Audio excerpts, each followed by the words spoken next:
Welcome to The Thread. Thank you so much for being here for another episode. My name is Kendall. I'm a former mentor for people starting their fashion brands from scratch. I'm a Parsons graduate, and I had my own sustainable women's wear line for about 7 years. So I have a lot of thoughts on this topic that I'm excited to share today. So if you haven't seen the rest of the videos in my foundation series, I'm gonna link it below. Go back and watch those if you could, in order, hopefully, because every episode and topic kind of builds on the other. So today we're talking about starting your first collection, designing your first collection. This is really the exciting part. This is like what you've been waiting to get to. But it can also be overwhelming knowing what to put in there, what to include, how do I design a really good collection, how do I look professional, how do I make a collection that will sell, how many pieces should I do? We're going to talk about that today. So of course I can't be there with you in person to kind of look over what you have on paper, but hopefully I can give you some tips today to help you focus on the right thing. So before I continue, like and subscribe to this video if you could. It helps me out a ton. And yeah, let's get into it. So, okay, let's start with number one. My advice, if you're wondering how many styles to make in your first collection, is to start as small as possible. I know I talked about in my last video how this kind of thing can seem like nonsensical. Like you're like, well, you want a big collection because that's what other fashion brands have. They have a ton of choices, right? But actually when you're first starting out, it's better to narrow your focus, offer just a few things up front. Do one thing, do it well, which I said a couple episodes ago, and really kind of start to hone in on the things that really need to be made, if that makes sense. So you don't need to offer a million styles. You can do that down the road when you get a little bit bigger. Offering a lot of styles is going to be very, very expensive. And sometimes it's just better to offer just a few. You reach a certain number of people that like what you have. You kind of see what works, what people like, what doesn't sell as well, and you expand from there. I also tell people you don't have to do every idea you've ever had in your first collection. You can save some stuff for later. So I talked about in the episode about finding your niche. I gave you some questions to ask yourself to kind of narrow down your focus and really determine what you want to focus on, what you want to be known for.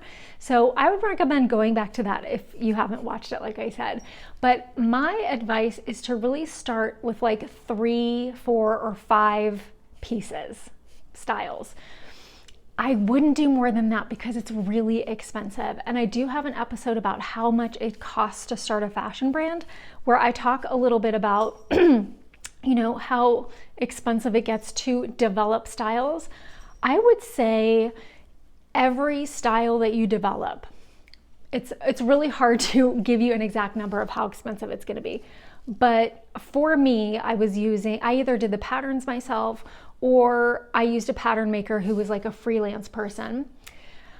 And then I either did the samples myself or I had her do it. But each pattern or each style I developed with the pattern and the sample would be at least $1,000, I'd say. And it can be more if you have something like more complex, like a coat or something like that.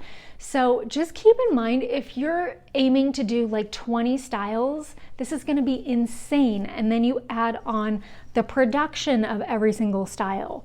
Okay, that's gonna really be a big one. The fabric for every single style, the fabric choices. So it's gonna be a lot. And so for those reasons, I recommend really starting small, seeing what works and going from there. Number 2, for creating a collection. Like I talked about with the last episode, you really need to keep your customer in mind when you're designing your collection. Ask yourself, who is this serving and why? So keeping your why in mind is number 2. Keeping your purpose in mind. You don't want to just have a collection and have a fashion brand just to have it, just to be an entrepreneur. I know maybe that sounds enticing, but you really want to have a purpose at the end of the day. And that's how you have a brand that actually lasts. So number 3 is you want to offer some novelty while staying true to your niche and what you're doing or your purpose. So like I talked about in the market research episode, you want to find that sweet spot where you're offering some new things, whether it's a new product or kind of a new angle or a new take on a product, while staying true to kind of where the demand already is. Okay, so that's what you want to kind of land upon. So keep that in mind as you're developing your products, or maybe you have like a million ideas and you're trying to narrow things down. What is actually maybe not been done before or not been done like this? Where can you add your point of view that's distinct to you? And instead of doing things that are kind of copying other brands and what other brands have, which is like kind of an instinct that we all do, where can you offer something that's a little bit unique? Maybe you have 3 to 5 pieces, and some of them are kind of similar to what you've seen, and some of them are kind of like a unique spin on that thing. You know what I mean? And number 4, this is a big one. Make sure your collection as a whole is cohesive, meaning make sure that it makes sense as a collection. Okay, so for example, I was mentoring this, my kitten's being so cute. I was mentoring this woman who was really into pole dancing, and she wanted to start a pole wear, it's called pole wear brand, because there wasn't a lot out there. She noticed that there was like a little bit of a hole in the market because pole wear, it's not super popular yet but it's becoming more popular. So she's like, maybe I can get in there and offer something interesting. So she showed me all of the drawings that she had, and they were good, but they were all over the place in terms of style and aesthetic. And I said, okay, well, let's take these down. Let's have a number in mind, no more than 5 or 6 pieces. So we took it down and we kind of narrowed in on the style that she really liked, which was to have multiple straps like here and like on the basically underwear. I don't know what they're called in the pole wear community, but so we narrowed down the focus to an aesthetic that each piece had something in common, right? They look like they were designed by the same person. They look like they'd be bought by the same person. They had a clear aesthetic. It wasn't like, oh, this style looks kind of romantic and this kind of looks funky and edgy, and like there was something cohesive about the actual styles that she was bringing. So keep that in mind as you develop your collection. And I'd say that was one of the things that really stuck with me after getting a fashion design degree from Parsons, is I feel like you learn to develop a collection that makes sense, right? It has your signature aesthetic, your signature point of view, and it keeps that and maintains that throughout. Now, if you're confused about what that is, I totally get that. I would say go back and do more work on, your inspiration, do your market research, what appeals to you, where can you get in to offer something a little bit different, your customer, what do they need for their lifestyle, that sort of thing, and really hone in and get clear about that before moving on and designing a collection. Because if you're not clear about that, you're going to be confusing people. And then your next collection, you're going to be like, well, what do I do now? I don't know what to do. And that's where the tendency to copy other brands comes in. When people are confused and they don't really have anything like original to offer, they tend to kind of copy other designs. So I would say don't rush into it if you're not ready to design your collection. If you're sketching a lot, that is great.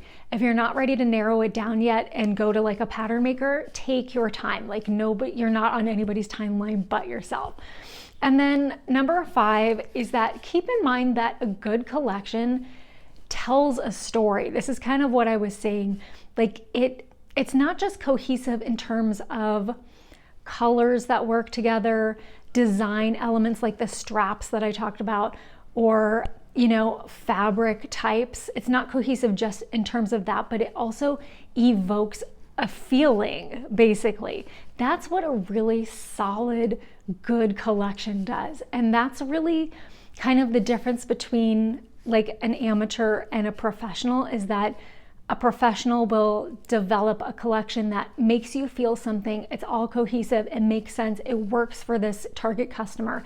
But, you know, an amateur can be like, oh, well, this is just what I wanted to do. And this is what I thought was cool. And it doesn't really have like solid footing, if that makes sense. So your homework today is to get all of your ideas down on paper. You don't have to be a great artist by any means. Try to sketch some things out and then give it a little bit of time to absorb, and then start to look at it through the eye of a designer, meaning look at it in terms of purpose. Look at it in terms of, does this make sense for the customer I've developed? Look at it in terms of, is this cohesive? You know, does it have the similar design elements running throughout? I'm not saying everything has to match. That's not what I mean. I mean, like, there's some consistency in terms of visual aesthetic. Are you going to be able to kind of use similar fabrics? What colors might these look good?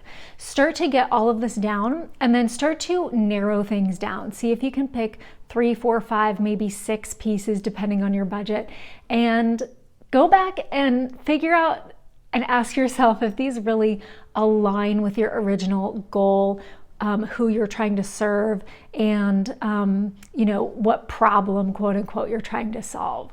Do these pieces tell a story together? Would somebody be excited about buying these pieces? These are all things that take time to really absorb and reflect upon, but you're not in a rush, so that's fine. Just start to get all of your ideas down and then start to really feel it out in terms of a collection. And by the way, if you're a horrible artist, it's not a big deal, but if you Google like fashion croquis, that's CROQUIS, I think, you can just print out kind of like a guide, what's the word? Like something you can put a piece of paper on top of and draw over, and kind of have like the basic human form that you can draw your clothing on top of. So that might help if, you know, you're not good at drawing the human body. Thank you guys so much for watching. Leave a comment down below if you have questions, or, you know, did this help you clarify anything with your own collection? Just remember to keep it small, keep it simple. Okay, and I will see you guys in the next episode. Thank you so much for joining me. Be sure to like and subscribe and share, and I will see you guys really soon.